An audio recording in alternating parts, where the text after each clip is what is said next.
Olá, sejam todos bem-vindos. Estamos iniciando nosso estudo básico de mediunidade.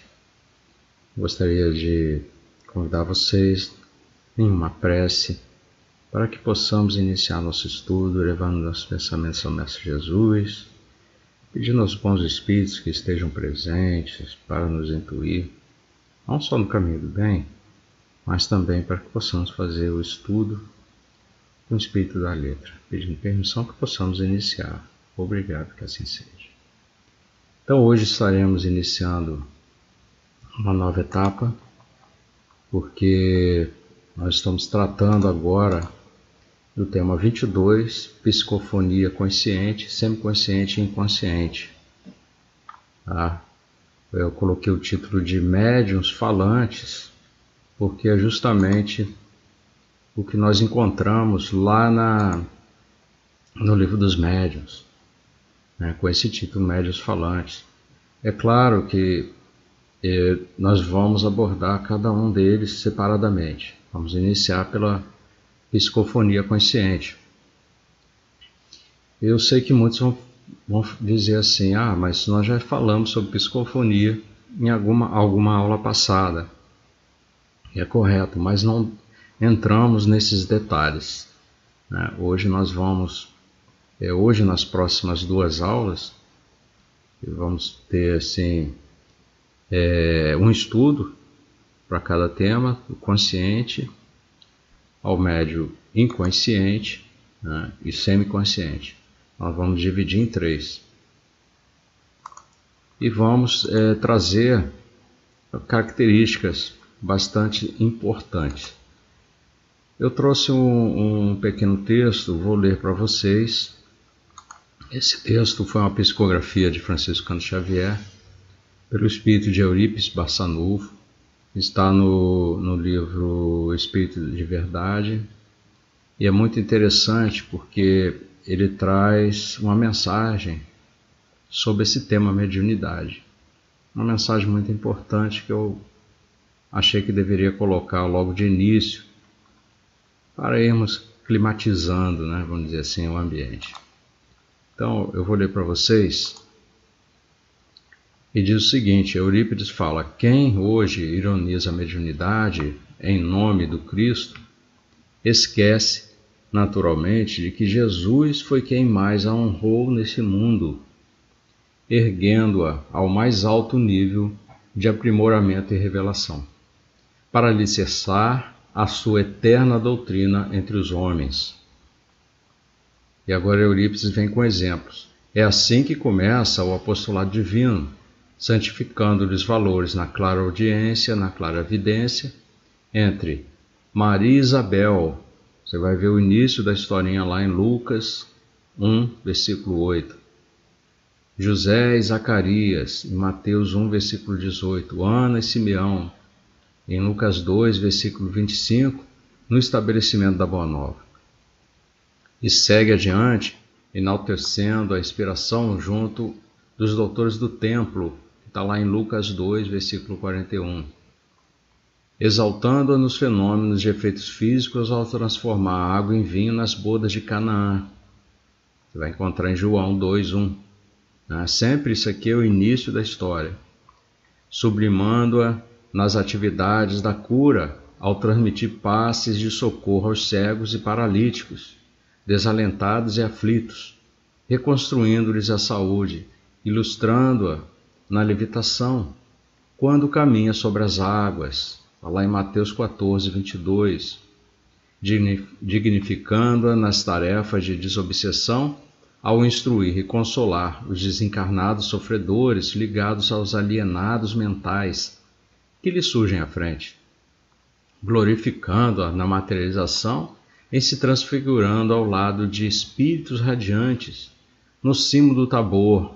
Você vai achar em Mateus 17:1 o início dessa história. E elevando-a sempre no magnetismo sublimado ao aliviar os enfermos com a simples presença ao revitalizar corpos cadaverizados, João 11:1, ao multiplicar pães e peixes para a turba faminta, em Marcos 6:30, ou apaziguar as forças da natureza, em Lucas 8:22, e confirmando o intercâmbio entre os vivos da terra e os vivos da eternidade, reaparece ele mesmo ante os discípulos espantados, lá em João 20:19, traçando planos de redenção que culminam no dia de Pentecostes, Atos 2:1, o momento inesquecível do Evangelho, quando seus mensageiros convertem os apóstolos em médios falantes na praça pública para estabelecimento do povo necessitado de luz. Espírito Eurípides Barçanufo. Então, médiuns falantes é o nome do nosso estudo de hoje. E assim nós vamos começar trazendo para vocês um esquema sobre a psicofonia, que é até bastante interessante nós observarmos. Nós já falamos sobre isso, em que o espírito, né, aqui tem uma breve descrição assim, muito geral, né, muito generalizada, então nós sabemos que é muito mais complexo, mas o espírito, aplicando forças magnéticas sobre o chakra coronário do médium, ele vai obter esse contato com a permissão do médium, é claro. E as forças energéticas sensibilizam e ativam as glândulas pineal, fazendo-a produzir melatonina. E aí vai a melatonina direcionada para a parte do córtex cerebral responsável pela fala e que vai ficar sob seu efeito, ou seja, sedada. Assim o médium perde o comando sobre os órgãos da fala, permitindo que o outro espírito se ligue a este sistema sensitivo e o utilize. Então, temos aqui um esquema de uma forma geral, só para a gente entender mais ou menos como isso tudo ocorre. Tá? Não quer dizer que aqui estão todos os detalhes. Porque nós sabemos que essas manifestações, elas trazem assim muita complexidade, né, de estudo. Não é o nosso caso. Nosso estudo é estudo básico de mediunidade. É um estudo feito assim para nós que estamos ou iniciando dentro da doutrina, então temos que ter conhecimento de todos esses fatos dentro, através do Livro dos Médiuns, né, conhecer toda o Pentateuco, a codificação, que é o que nós estamos fazendo. Lembrando, isso aqui não é nenhum preparativo para que sejamos médiuns ou para que venhamos a trabalhar em mesa mediúnica. Não. São meramente informativo para que possamos manter aquele nosso rumo dentro de estudos, esse rumo no caminho do bem, de tentarmos evoluir cada vez mais a nossa moral. Então, por isso que eu trouxe a mensagem de Eurípides Barçanufo.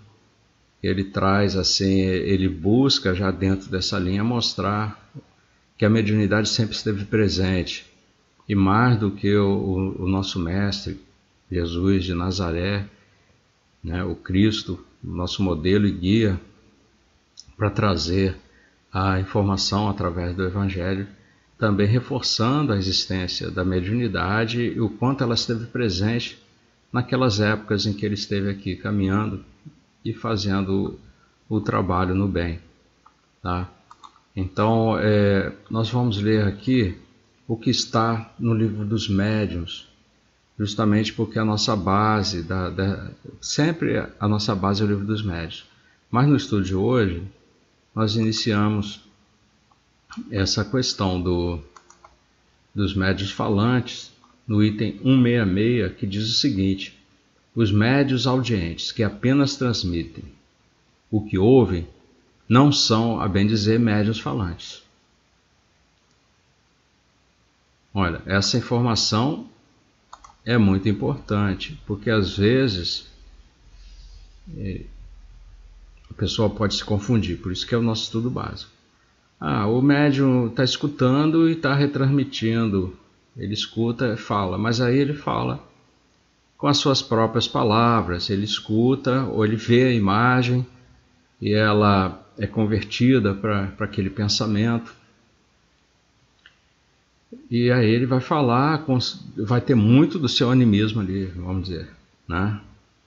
Dessa forma, vai ter muito mesmo do seu animismo, mas vai transmitir a mensagem. Ele vai, se for um médium muito esforçado, com uma moral bastante elevada, ele vai se esforçar para evitar muito do seu animismo. Mas, como vem no pensamento, são imagens, ou às vezes você vai chegar mesmo em alguma área do cérebro que já está convertido ali, para você poder entender melhor, você vai acabar colocando um pouco das suas vontades, vamos dizer assim, né, da sua interpretação. E nesse caso, Kardec está chamando a atenção, não é assim. Médiuns falantes, que é a psicofonia, ocorre de uma forma diferente. Ele diz aqui, deixou bem claro, aqueles médiuns audientes que apenas transmitem o que ouvem não são, a bem dizer, médiuns falantes.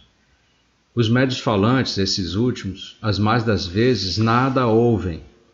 Neles o espírito atua sobre os órgãos da palavra, como atua sobre a mão dos médiuns escreventes. Então está bem claro aqui aquele esquema que eu mostrei, acabei de mostrar para vocês, do espírito acessando determinada área do cérebro, do médium. Tá? E ele diz mais, querendo comunicar-se, o espírito se serve do órgão que se lhe depara mais flexível no médium. A um toma da mão, a outro da palavra, a um terceiro do ouvido.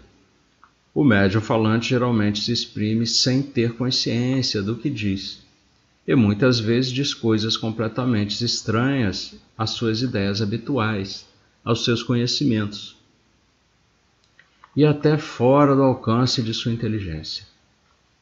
Então, essa é uma característica importante para ser observada, para ver que não há fraude.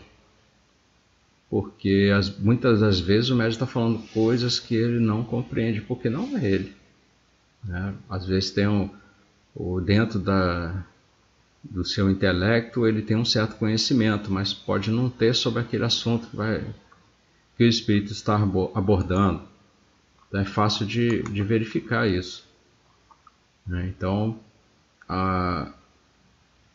que ele fala aqui, muitas vezes coisas completamente estranhas às suas ideias habituais, seus conhecimentos, e até fora do alcance da sua inteligência. Então, embora se ache perfeitamente acordado em um estado normal, raramente guarda lembrança do que diz. Em suma, nele a palavra é um instrumento de que se serve o espírito, com o qual uma terceira pessoa pode se comunicar, como pode com auxílio de um médium audiente. Então, nem sempre, porém, é tão completa a passividade do médium falante. Alguns há que têm a intuição do que dizem no momento mesmo em que pronunciam as palavras. Voltaremos a ocupar-nos com essa espécie de médiuns quando tratarmos dos médiuns intuitivos, que nós já vimos nos estudos passados. Tá? Então, nós falamos já sobre médiuns intuitivos para poder justamente entender o quanto a intuição tem a ver com a mediunidade. Então nós vemos que Kardec, ele aqui aborda essa temática dos médiuns na comunicação espiritual, diferenciando os médiuns audientes dos falantes, que é o que nós vimos logo no início do texto, né, ali no livro dos médiuns. Esses médios audientes, na verdade, são descritos como aqueles que transmitem mensagens, né, que eles vão ouvindo sem necessariamente participar ativamente do processo comunicativo. Mas, por outro lado, o que nós estamos tratando são os médios falantes, eles são influenciados diretamente nos órgãos da fala. É isso que é importante a gente distinguir. Muitas vezes sem consciência de conteúdo do que eles expressam, e também muitas vezes sem eles reterem a memória do que ocorreu, eles podem não lembrar, durante a psicofonia, não lembrar nada do que falou. Então esse fenômeno que é atribuído à ação do espírito, né? Nós vemos dessa forma, ele utiliza o médium como um simples instrumento de comunicação. Mas, na verdade, nós vamos ver em relatos de André Luiz que não é bem assim, não. Tem muito mais acontecendo dentro disso tudo. Nós já falamos naquele estudo sobre a intuição, o quanto que o espírito do médium pode participar disso tudo aí. Ele pode não lembrar depois, porque caiu o véu do esquecimento, mas ele está ali, trabalhando junto. Então, Kardec também ele menciona... a gente viu nesse texto aí, acabamos de ler, uma variação da experiência, né, desses médios falantes. Alguns podem ter, que é sobre isso que eu estava falando aqui, uma intuição, né, do que eles falam durante esse processo todo da comunicação, né, da psicofonia, e outros não, a maioria não. Então a discussão sobre esses médios intuitivos, nós podemos ver que é de uma complexidade muito maior, né, na compreensão dessa experiência mediúnica, vamos dizer assim. Porque não podemos tratar simplesmente de uma forma tão simples, tão normal.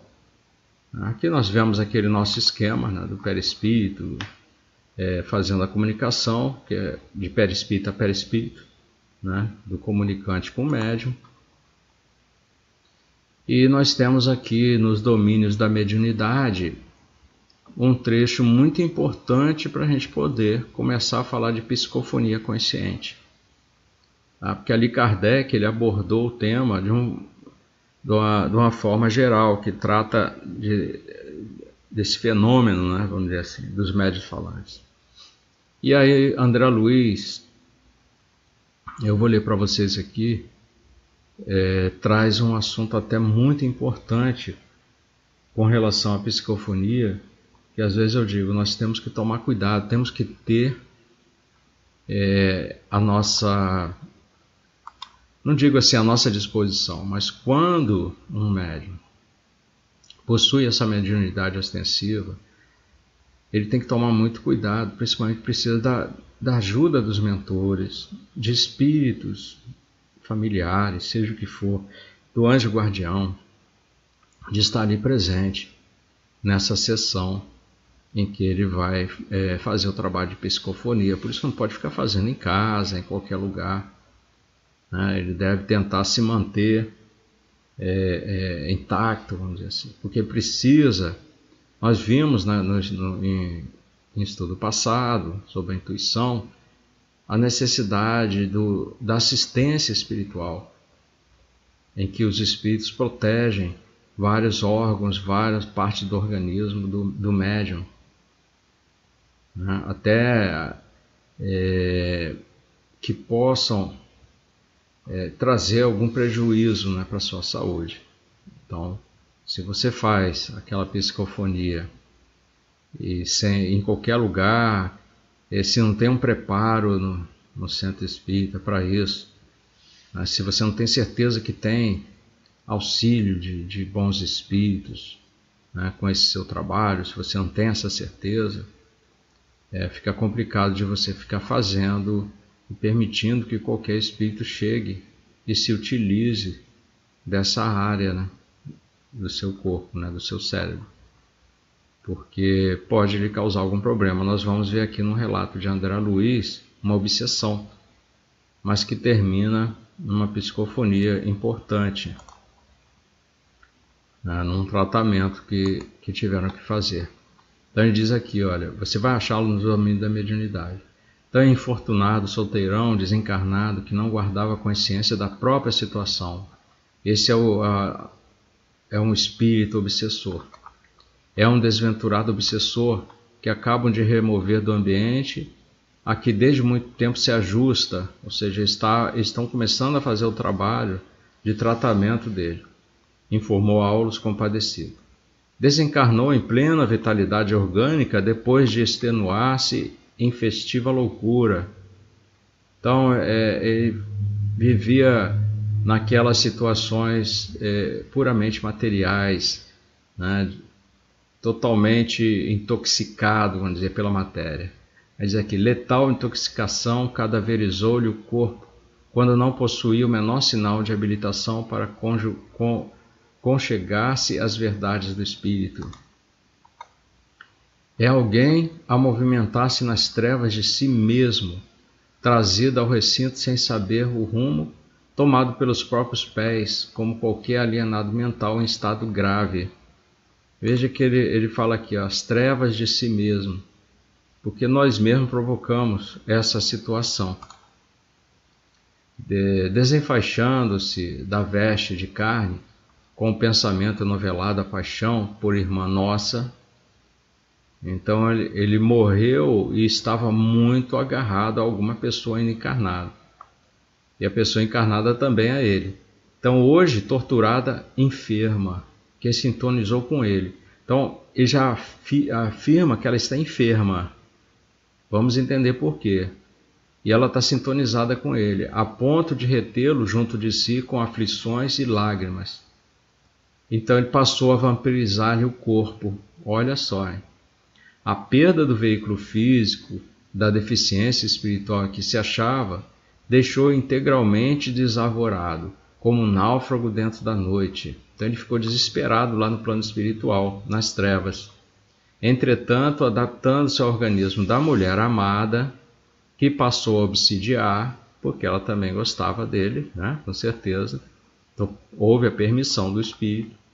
Então nela encontrou um novo instrumento de sensação, vendo por seus olhos, ouvindo por seus ouvidos, muitas vezes falando por sua boca, olha, muitas vezes falando só. Então, muitos pensamentos não eram dela, e vitalizando-se com os alimentos comuns por ela utilizados. Então, ele absorvia aquela produção de fluidos que o corpo dela gerava no plano espiritual. Nessa simbiose, vivem ambos há quase 5 anos. 5 anos de obsessão sucessivos. Contudo, agora, a moça, subnutrida e perturbada, acusa desequilíbrios orgânicos de vulto. Então, 5 anos nesse compartilhamento causou desequilíbrio orgânico na mulher. Então, por haver a doente solicitado nosso concurso assistencial, somos constrangidos a duplo socorro, porque uma vez que ela pediu socorro, eles são obrigados também a tratar o espírito obsessor que está ali com ela, porque não tem como retirar. Assim, não é simplesmente uma planta parasita que você vai lá e arranca e queima, né? É um outro ser, um outro irmão. Então, para que se cure das fobias que presentemente a assaltam como reflexo da mente dele, que se apavorado diante das realidades do espírito, é necessário afastamento dos fluidos que a envolvem, porque ele está viciado naqueles fluidos que ela produz. Assim como a coluna, abalada pelo braço constrangente da Hera, reclama limpeza em favor do reajuste. Olha, eu vou te contar, o André Luiz, ele é fantástico, ele traz a informação mesmo, assim, joga, como se diz assim, na lata, né? Ó, é um alerta. Ele gosta de... André Luiz sempre foi assim, né? As mensagens dele são puxões de orelha, são alertas para que tenhamos cuidado, muito cuidado, né? Com as nossas atividades aqui. Vamos utilizar o crivo da razão, vamos ver que fruto é esse que está sendo produzido, se é bom. Então, pode ser que venha de uma árvore boa. Não, com certeza, pode vir de um galho bom. A árvore pode não ser inteiramente boa, que estamos em um mundo de provas e expiações. Mas nós temos que observar isso, analisar. E essa constância, se você está fazendo a psicofonia e é sempre o mesmo espírito, sofredor, atrasado, e já está começando a influenciar você. Você tem que tomar muito cuidado. André Luiz aqui ele chama a atenção mesmo, né? E é muito interessante. Então ele ainda continua aqui, que o mentor da casa se aproximou dela, aplicou-lhe forças magnéticas sobre o córtex cerebral, depois de arrojar vários feixes de raios luminosos sobre a extensa região da glote. Interessante, né, como é que o mentor da casa começou o tratamento dessa desobsessão. Então ele se aproximou dela, aplicou forças magnéticas sobre o córtex cerebral e arrojou vários feixes de raios luminosos sobre aquela região, né? Então notamos que Eugênia, né, a alma, né, dela, se afastou do corpo, mantendo-se junto dele, à distância de alguns centímetros, enquanto que, amparado pelos amigos que o assistiam, o visitante sentava-se rente, inclinado sobre equipamento mediúnico ao qual se justapunha, à maneira de alguém a debruçar-se numa janela. Nossa, então é isso que eles estavam vendo, o obsessor ali agarrado mesmo no corpo daquela mulher. Então o mentor, ele criou uma ligação ali mental para o obsessor, ao cérebro da médium, e afastou ela. Nós vamos entender que ele está liberando ali a área de psicofonia da mulher que está sendo obsidiada. Então ela vai exercer aí a função de uma médium psicofônica. Então, ante o quadro, recordei as operações do mundo vegetal em que uma planta se desenvolve às custas de outra. Compreendi que aquela associação poderia ser comparada a sutil processo de enxertia neuropsíquica. É que eu falo, André Luiz, se ele não colocar medo em quem está fazendo as coisas sem a devida atenção, nossa, a pessoa é muito corajosa.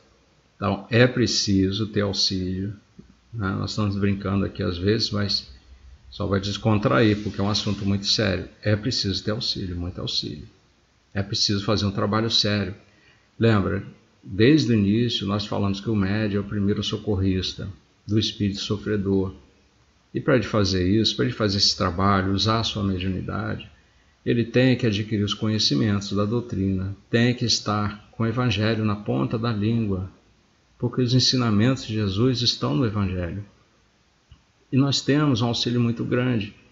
Além do Evangelho segundo o Espiritismo, onde Kardec traz a interpretação, traz a verdade sobre muito do que está na Bíblia, no Novo Testamento, né, das partes que não foram adulteradas. Quando são adulteradas, o Espírito já traz a interpretação correta para a gente, como Emmanuel.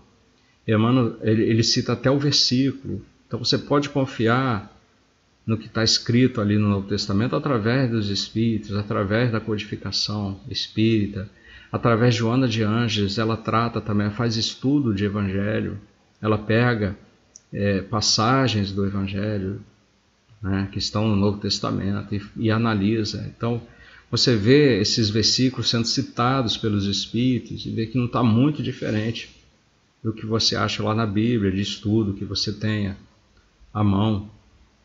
Ou se não tiver, você vai ter essas informações vindas das psicografias e da própria doutrina, na codificação do Evangelho segundo o Espiritismo. Olha o quanto é importante o médium estar atento e envolvido com toda essa vibração positiva no caminho do bem, para não ocorrer nenhuma obsessão desse tipo, né? Claro que aqui aconteceu devido a certas características, né? Tá? Então ele falou, sutil processo de enxertia neuropsíquica. Então nós temos aqui, para podermos chegar cada vez mais perto da conclusão, vamos dizer assim, porque aqui vocês vão ver que vai caminhar para a psicofonia, tá? Então nós temos o André Luiz falando, observei que leves fios brilhantes ligavam a fronte de Eugênia, desligada do veículo físico, ao cérebro da entidade comunicante. É o fenômeno da psicofonia consciente, ou trabalho dos médiuns falantes. Embora senhoreando as forças de Eugênia, o hóspede enfermo do nosso plano permanece controlado por ela, a quem se emana pela corrente nervosa, através do qual estará nossa irmã informada de todas as palavras que ele mentalize e pretenda dizer. Então vocês viram que não é tão simples assim, ele não tem total controle, porque o corpo é dela, o espírito é dela, o corpo é do espírito, né, que acompanhou desde a concepção, né, as ligações foram múltiplas, milhares de conexões do perispírito com as células do corpo, do organismo físico. Então ela só se afastou ali e ela está dando a permissão para ele utilizar. Antes estava meio que inconsciente. Agora, com a ajuda ali dos mentores, do tratamento, tornou mais consciente para ela poder perceber tudo que está ocorrendo. Tá? Então, efetivamente, ela apossa-se ele, viu, temporariamente, do órgão vocal da nossa amiga, apropriando-se de seu mundo sensório, conseguindo enxergar, ouvir, raciocinar com algum equilíbrio, por intermédio das energias dela. Mas Eugênia comanda firme, as rédeas da própria vontade, agindo qual se fosse uma enfermeira, concordando com os caprichos de um doente, no objetivo de auxiliá-lo. Então esse capricho, porém, deve ser limitado, porque consciente de todas as intenções do companheiro infortunado a quem empresta o seu carro físico, nossa amiga reserva-se o direito de corrigi-lo em qualquer inconveniência. Pela corrente nervosa, conhecer-lhe-ás as palavras, na formação apreciando-as previamente, de vez que os impulsos mentais dele lhe percutem sobre o pensamento como verdadeiras marteladas. Pode assim frustrar-lhe qualquer abuso, fiscalizando-lhes os propósitos, as expressões, porque se trata de uma entidade que lhe é inferior, pela perturbação, pelo sofrimento no qual se encontra, e cujo nível não deve arremessar-se se quiser ser-lhe útil. Então, o espírito em turvação é um alienado mental, requisitando auxílio. Nas sessões de caridade, qual aqui presenciamos, o primeiro socorrista é o médium. Olha como é que está sempre sendo lembrado isso. Desde os nossos primeiros estudos, há mais de um ano, quase 2 anos, quando nós iniciamos, nós vemos falando do médium ser o primeiro socorrista. Olha, André Luiz nos lembrando isso aí de novo, principalmente nesse tratamento. Então nós vemos que não é tão simples assim, né, que o espírito vai lá, toma posse, não, tem a participação do médium, tem a participação da pessoa que está obsidiada. De certa forma pode ser meio que inconsciente, mas o espírito dela está sabendo, está ciente. E aqui mais do que nunca ela está consciente com o auxílio dos espíritos ali, dos benfeitores, né, que estão trabalhando ali nesse trabalho da desobsessão. Então nós vemos que o médium é o primeiro socorrista. Mas se esse socorrista cai no padrão vibratório do necessitado, olha o alerta de André, olha o puxão de orelha de novo aí, que lhe roga serviço, há pouca esperança no amparo eficiente. Então, se o médium não está preparado, ele cai no padrão vibratório do necessitado. Então o médium, pois, quando integrado nas responsabilidades que esposa, tem o dever de colaborar na preservação da ordem, da respeitabilidade na obra de assistência aos desencarnados, permitindo-lhes a livre manifestação apenas até o ponto em que a manifestação não colida com a harmonia necessária ao conjunto e com dignidade imprescindível ao recinto. Olha a importância do médium, né? Ele está preparado, vamos dizer assim, está preparado com a doutrina, preparado com o Evangelho, os ensinamentos de Jesus, com a humildade, com amor, né, buscando a caridade. Então, se você estiver com essas vibrações, os bons espíritos vão poder chegar até você e lhe auxiliar. Agora, se você não estiver preparado com nada disso, com certeza você pode ser muito prejudicado. E prejudicar todo esse trabalho, ao invés de auxiliar, você vai afundar, vamos dizer assim, junto com as vibrações ruins daquele espírito, infelizmente, né? Então vamos ver aqui a conclusão que o André Luiz coloca para a gente. Vimos que Eugênia, fora do veículo denso, escutava todas as palavras que lhe fluíam da boca. Então deixaram ela consciente, bastante consciente. Transitoriamente ocupada pelo peregrino das sombras, arquivando-as de maneira automática no centro da memória. Reproduzem-se nela as aflições e os achaques do socorrido. Sente-lhe a dor e a excitação, registrando-lhe sofrimento e mal-estar. Consciente, a médium, qual se encontra, e ouvindo as frases do comunicante que lhe utiliza a boca, assim vigiado por ela, é possível que Dona Eugênia seja assaltada por grandes dúvidas.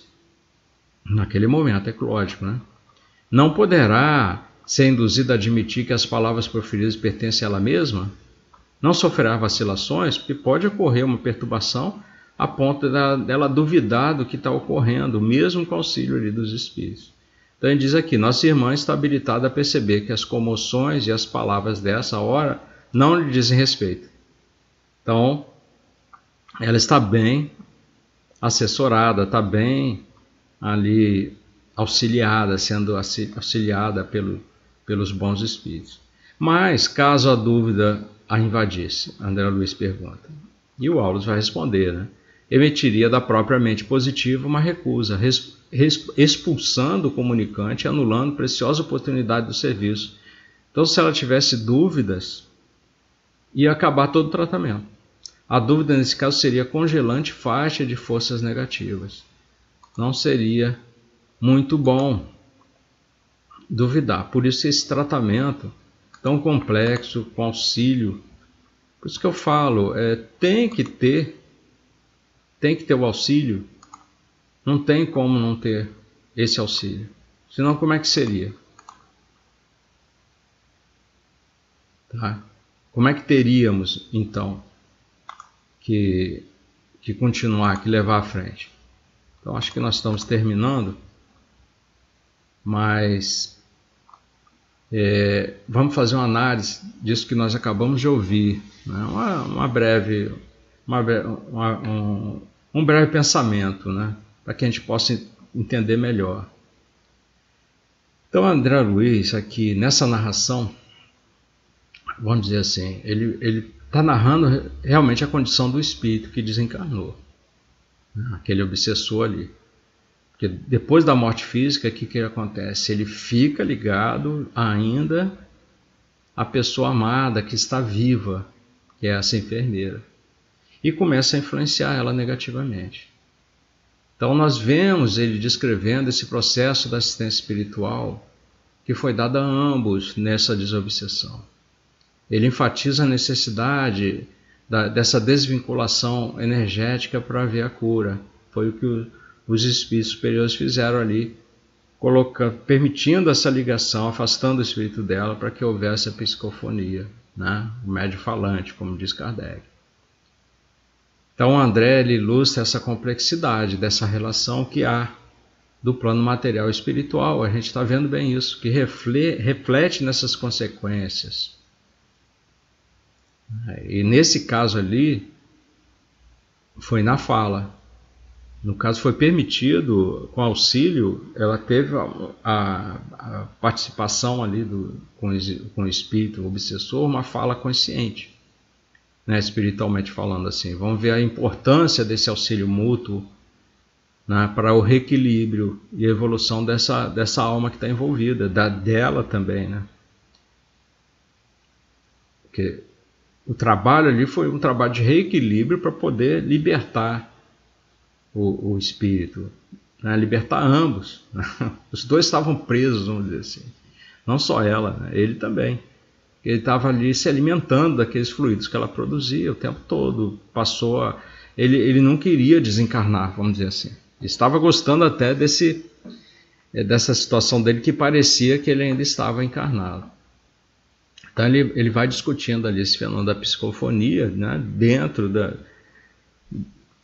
do contexto do espiritismo, é claro. A gente não vê ali nenhuma outra situação, né, a não ser daquela que está dentro da nossa doutrina, que a gente vê que os médiuns falantes, né, no caso da Eugênia, né, da psicofonia da Eugênia, ela serviu de canal para esse espírito se comunicar com o mundo físico. Foi assim que iniciou o tratamento.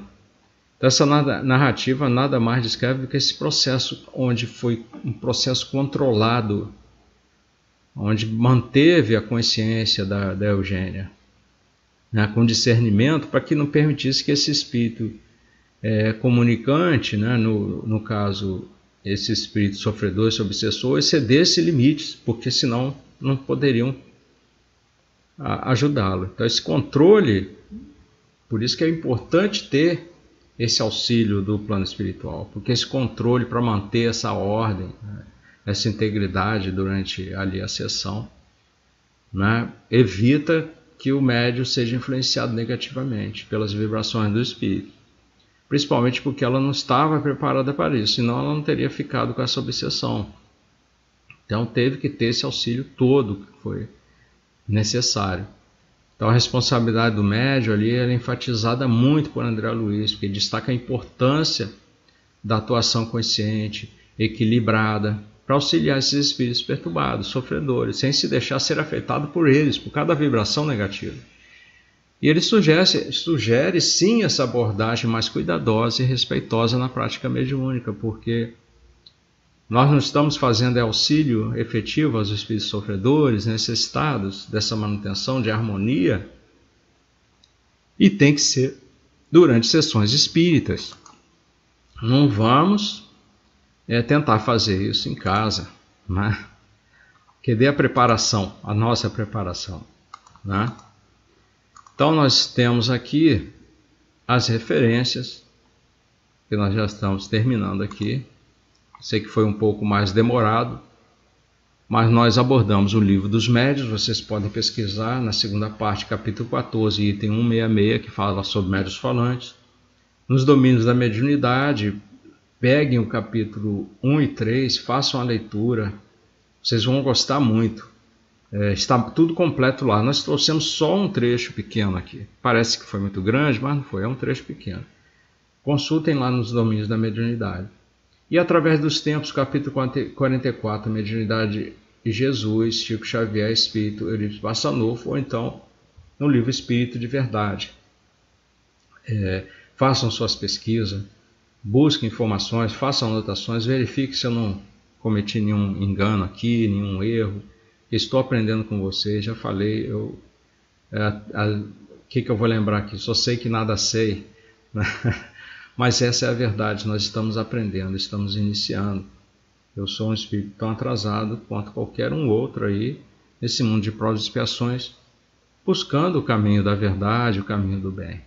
Nós só vamos conseguir isso estudando, adquirindo conhecimento, sentindo, meditando, sentindo e vivenciando, né? Conforme nós já falamos aí, daquela mensagem de Alcione, na psicografia de Chico Xavier. Então, meus amigos, que Deus esteja presente em suas vidas, Jesus iluminando seus corações, e até o nosso próximo estudo. Aguardo vocês. A mediunidade, segundo o Espiritismo, é uma faculdade que permite o intercâmbio consciente e responsável entre o mundo físico e espiritual. Ela possibilita a sublimação das provas por meio de superação da dor e das renúncias às paixões. Ao mesmo tempo, abre horizontes luminosos para a libertação total através do serviço aos companheiros, do caminho humano, gerando amor com os instrumentos da caridade redentora, dos quais ninguém pode prescindir.